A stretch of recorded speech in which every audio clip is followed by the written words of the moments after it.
അല്ലേ? നിങ്ങൾക്ക് അത് തോന്നിയിട്ടില്ലേ? ഇപ്പൊ ഫോർ എക്സാമ്പിൾ പ്രത്യേകിച്ച് നമ്മളുടെ രുദ്രാക്ഷ പ്ലാന്റ് ഒക്കെ ആവുമ്പോൾ വളരെ റെയർ പ്ലാന്റ് ആണല്ലേ. സാധാരണക്കാരെല്ലാവരും അത് കയറി മേടിക്കാറില്ല. നമുക്കറിയാം നമ്മുടെ മലയാളികൾ എന്ന് വെച്ചാൽ ചെറിയൊരു 5 സെന്റിലെ വീടും അതിലൊരു മുല്ലച്ചെടിയും മാവും അങ്ങനെ കുറച്ച് പ്ലാന്റുകളും ഫ്ലവറിങ് പ്ലാന്റ്സും റോസുകളും ഒക്കെ വെക്കാൻ ആഗ്രഹിക്കുന്നവരാണ്. സ്ഥലം അധികം ഇല്ല അല്ലേ. അങ്ങനെയുള്ളവർ ഒത്തിരി പേര് ഇങ്ങനെയുള്ള പ്ലാന്റുകളിലേക്ക് പോകില്ല. ഇങ്ങനെയുള്ള പ്ലാന്റുകൾ മേടിക്കുന്നവരാരാ? ശരിക്കും വെറൈറ്റി പ്ലാന്റ്സ് കളക്ട് ചെയ്യുന്നവർ, സ്ഥലം ഒരുപാടുള്ളവർ, റെയർ പ്ലാന്റ്സിനായിട്ട് നോക്കുന്ന അങ്ങനെ കുറേ കാറ്റഗറി ആൾക്കാരായിരിക്കും രുദ്രാക്ഷം പോലുള്ള പ്ലാന്റുകളൊക്കെ മേടിക്കുന്നത്. അപ്പോൾ ശരിക്കും പറഞ്ഞാൽ രുദ്രാക്ഷ പ്ലാന്റ് നമ്മളൊരു ഫേസ്ബുക്കിൽ ഒരു പരസ്യം കൊടുക്കുമ്പോൾ രുദ്രാക്ഷ പ്ലാന്റ് വേണ്ടവരെ മാത്രം പരസ്യം കാണിച്ചാൽ മതി എന്ന് നമുക്ക് ഫേസ്ബുക്കിനോട് പറയാൻ പറ്റുമോ?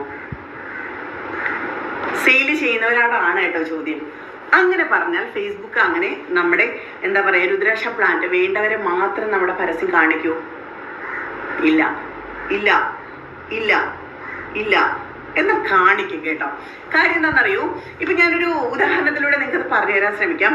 ഇപ്പോ നിങ്ങളിപ്പോ ഒരു ചെരുപ്പ് വാങ്ങിക്കണമെന്ന് വിചാരിക്കുകയാണ്, അല്ലാന്നുണ്ടെങ്കിൽ ഒരു ഫോൺ മേടിക്കണമെന്ന് വിചാരിക്കുന്നു, അല്ലെങ്കിൽ ഒരു ബാഗ് മേടിക്കണമെന്ന് വിചാരിക്കുന്നു, അല്ലെങ്കിൽ ഒരു ഫ്ലാസ്ക് മേടിക്കണമെന്ന് വിചാരിക്കുന്നു. ഇങ്ങനെ എന്തെങ്കിലും നിങ്ങൾ മേടിക്കണം എന്ന് വിചാരിച്ചു കഴിഞ്ഞാൽ തൊട്ടടുത്ത ദിവസം നിങ്ങൾ ഫേസ്ബുക്കോ ഇൻസ്റ്റയോ ഒക്കെ തുറക്കുമ്പോൾ നമ്മുടെ മനസ്സിൽ മേടിക്കാൻ ഉദ്ദേശിച്ച സാധനത്തിന്റെ അഡ്വർടൈസ്മെന്റ് നമ്മുടെ ഫേസ്ബുക്കിൽ വരുന്നതായിട്ട് നിങ്ങൾ ആരെങ്കിലും ശ്രദ്ധിച്ചിട്ടുണ്ടോ? അങ്ങനെ ഒരു അനുഭവം നിങ്ങൾക്ക് ആർക്കെങ്കിലും ഉണ്ടോ? ഉണ്ട് എന്നുണ്ടെങ്കിൽ ഒന്ന് കമന്റ് ചെയ്തേ. ഉണ്ട് ഉണ്ട് ഉണ്ട് അങ്ങനെ വന്നിട്ടുണ്ട്. അതെ, അങ്ങനെ വന്നിട്ടുണ്ട്. മിക്കവർക്കും അങ്ങനെ വന്നിട്ടുണ്ട്. എന്തുകൊണ്ടാണ് അങ്ങനെ വരുന്നത്? ഫേസ്ബുക്കിൽ എന്താ കുട്ടിച്ചാത്തന്മാരുണ്ടോ? എങ്ങനെയാ നിങ്ങൾക്ക് നിങ്ങളുടെ മനസ്സ് ഫേസ്ബുക്കിൽ അറിയാൻ പറ്റി? എന്താ കാര്യം ചിന്തിച്ചിട്ടുണ്ടോ?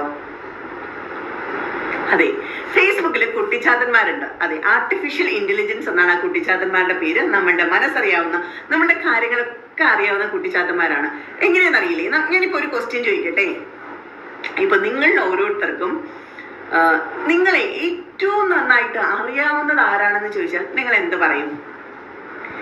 നിങ്ങളുടെ മനസ്സ് ഏറ്റവും നന്നായിട്ട് അറിയാവുന്നത് ലോകത്ത് ആർക്കാണ് എന്ന് ചോദിച്ചാൽ നിങ്ങൾ എന്ത് പറയും?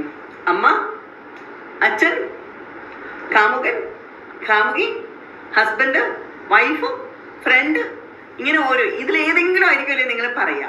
എങ്കിൽ ഇതൊന്നും അല്ല കേട്ടോ. ഇവർക്കൊന്നും അല്ല നിങ്ങളെ ഏറ്റവും നന്നായാലും മനസ്സിലാവുന്നത്, നിങ്ങളെ ഏറ്റവും നന്നായിട്ട് അറിയാൻ പറ്റും. ആർക്കെന്നറിയാമോ? മെറ്റയ്ക്കും മക്കൾക്കുമാണ്. ആരാണ് ഈ മെറ്റയും മക്കളും?